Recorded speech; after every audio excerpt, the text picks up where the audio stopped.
These next ones are a little bit trickier. When we have these fractions here like this gets a little bit tough. What we're going to have to do is we're going to have to, similar to with square roots, with radicals, when we're simplifying radicals and you have addition or subtraction in the denominator, it's very difficult. Same way here. We're going to have to multiply by the conjugate. So it's important to know what the conjugate is. And basically all we have to do here is the conjugate of 2 plus 4i is 2 minus 4i. Holy cow, that was tough.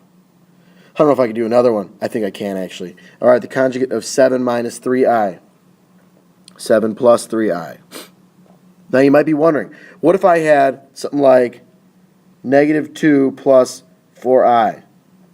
Well, my conjugate would be negative 2 minus 4i. We wouldn't change that first sign, so make sure you don't make the mistake. That's a common mistake people make, is they see, oh, we're negative here, I got to change it to positive, blah, blah, blah. No, you don't.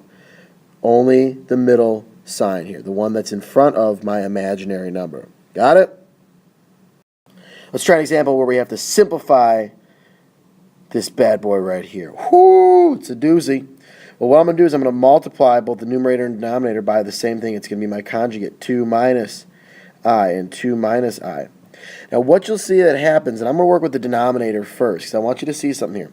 When I multiply 2 plus I times 2 minus I, well, when we FOIL it, we get 2 times 2 is 4, 2 times negative I is negative 2i, I times 2 is positive 2i, and I times negative I is negative I squared. Well, the negative 2i and the 2i cancel out. What do I know about I squared? Well, it's negative 1, so I have negative 1 in place of it, right? Boom. Well, now what I have is 4 minus negative 1, right? 4 minus negative 1, because I got to remember that subtraction sign right there. So I get 4 plus 1, which gives me 5. So my new denominator is going to be 5. I've gotten rid of the imaginary numbers inside the denominator. So, I can't have radicals in the denominator. If I equals square root of negative 1, I can't have that in my denominator. I've gotten rid of them right there. Now let's worry about the numerator.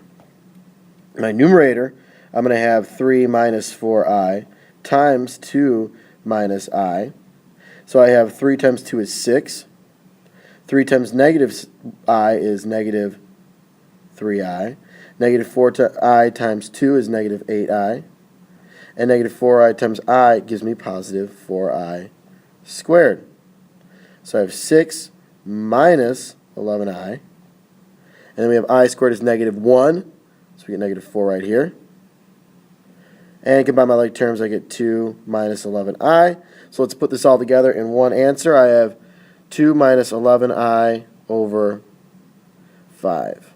Awesome. And yes, if you can simplify each one of these three right here, if they're all divisible by the same thing, you need to do that.